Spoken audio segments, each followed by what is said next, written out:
BJP और Samajwadi party में रामपुर में कड़ी टक्कर है। बीजेपी के जो उम्मीदवार हैं वो 14,140 वोट से आगे हैं। बीजेपी के घनश्याम लोधी आगे निकल गए हैं, समाजवादी पार्टी के आसिम रजा पीछे हैं। और आपको यह बता दें कि अब बहुत कम वोट ऐसे हैं जिनकी गिनती बाकी है, तो आसिम रजा पीछे हो गए हैं। रामपुर उपचुनाव पर इस वक्त की बड़ी खबर है और खबर यह है कि यहां बीजेपी चुनाव जीत सकती है, क्योंकि 14,000 वोट की लीड लिए हुए हैं बीजेपी के उम्मीदवार घनश्याम लोधी। उनके सामने आजम खान के करीबी कहे जाने वाले आसिम रजा हैं और आसिम रजा तकरीबन 14,000 वोट से पिछड़ते हुए इस वक्त नजर आ रहे हैं।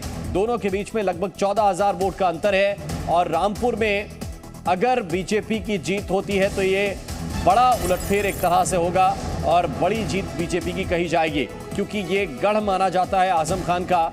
ये पिछले कुछ वक्त में 2014 में जरूर यहां पर बीजेपी जीती थी, लेकिन 2019 में आजम खान यहां से जीते थे। उससे पहले समाजवादी पार्टी के टिकट पर जया प्रदा 2 बार यहां से लोकसभा का चुनाव जीती और अब इस वक्त ये बड़ी खबर मिल रही है कि बीजेपी यहां लीड कर रही है। एक और कॉन्स्टिट्यूंसी है, एक और लोकसभा सीट है और वो है आजमगढ़। वहां भी मतगणना का सिलसिला जारी है और इस वक्त बड़ी खबर मिल रही है आजमगढ़ उपचुनाव से जुड़ी हुई, क्योंकि वहां कांटे की टक्कर चल रही है और इस कांटे की टक्कर में निरहुआ बार बार धर्मेंद्र यादव से आगे निकल रहे हैं। इस वक्त भी ताजा अपडेट यह है कि निरहुआ ने पीछे छोड़ा है धर्मेंद्र यादव को। इस वक्त की बड़ी खबर, दिनेश लाल यादव उर्फ निरहुआ 2,409 वोट से आगे चल रहे हैं। बहुत ही दिलचस्प और कांटे की टक्कर है दोनों ही प्रत्याशियों के बीच में। कुछ राउंड में ये लीड कवर करते हैं धर्मेंद्र यादव, तब तक लीड और बढ़ जाती है निरहुआ की। तो कुछ राउंड में कवर कर रहे हैं, कुछ राउंड में निकल जा रहे हैं निरहुआ आगे। अब ये दोनों तस्वीरें, धर्मेंद्र यादव दूसरी तरफ निरहुआ हैं। आज सुबह जब स्ट्रांग रूम की तरफ जा रहे थे, उन्हें सुरक्षा कर्मियों ने रोका धर्मेंद्र यादव को, तो उनकी काफी बहस भी सुरक्षा कर्मियों के साथ हुई और उन्होंने कहा कि स्ट्रांग रूम में आखिर प्रत्याशी नहीं जाएगा तो कौन जाएगा, क्या कोई धांधली की कोशिश हो रही है।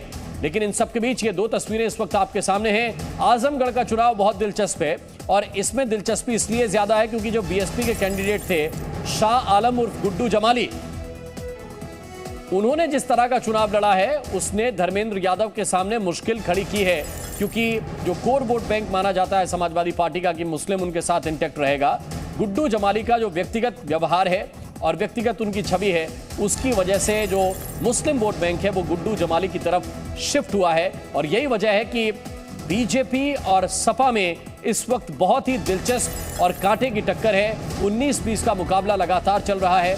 जब से काउंटिंग शुरू हुई है, कभी 5,000 की लीड होती है, कभी घट जाती है, कभी धर्मेंद्र यादव आगे निकल जाते हैं और इस वक्त दिनेश लाल यादव उर्फ निरहुआ आगे चल रहे हैं।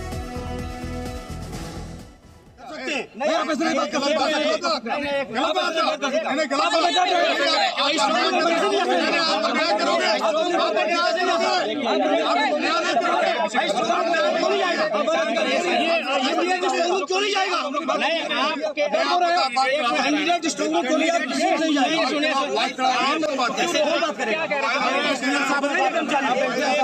अरे एडीएम बताए ना, मैं अगर स्ट्रॉन्ग रूम जाऊंगा कैसे जाऊंगा?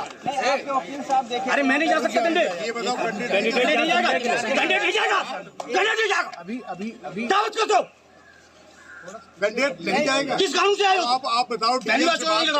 चुनाव आपने रखवा दिया है। कैंडिडेट कहाँ जाएगा? कैंडिडेट जो है 347 में 47 नहीं, स्ट्रॉन्ग रूम कैसे जाएगा कैंडिडेट? आप घोटाला करना चाहते हो? क्यों नहीं करेंगे? आप अधिकारियों से नहीं, क्यों नहीं करेंगे? आप जदीद टीचर से नहीं बात कर सकते हैं। नहीं, आप ऐसे नहीं बात कर सकते। इलेक्शन 22,37,797 वोट आजमगढ़ आजमगढ़ से जीते ना? नहीं, आजमगढ़ से भी जीत रहे और रामपुर का तो ऐलान कर दिया। तो फिर आप जिला निर्वाचन अधिकारी से पूछे कि आपने रिजल्ट डिक्लेयर नहीं किया, इन्हें पता कहाँ से चल गया? ये फिगर कहाँ से इन्हें पता चल गई? आप मुझसे पूछ रहे हैं, आप जिला निर्वाचन अधिकारी से पूछिए। ये सवाल आप रखेंगे जिला निर्वाचन? रखिए पहले, हम तो रखेंगे, जो कुछ करेंगे हम तो लड़ ही रहे हैं। ये मीडिया वालों को चाहिए कि ये फिगर जब फाइनल नहीं हुई है तो उन्हें कहाँ से मिल गए वहाँ? क्या फिगर यहाँ से हुकूमत को भेज दी इन्होंने? कहाँ से मिल गए इन्हें फिगर?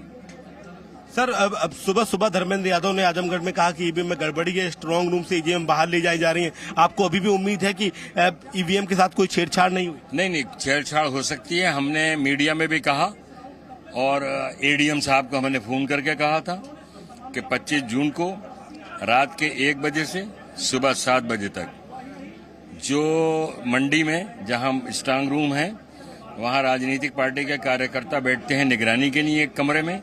वहां तमाम जो कैमरे लगे हैं स्ट्रांग रूम की निगरानी के लिए, उनका जो डिस्प्ले होता है उसकी स्क्रीन लगी है। Presenting B News app available on Google Play and App Store. Download it now.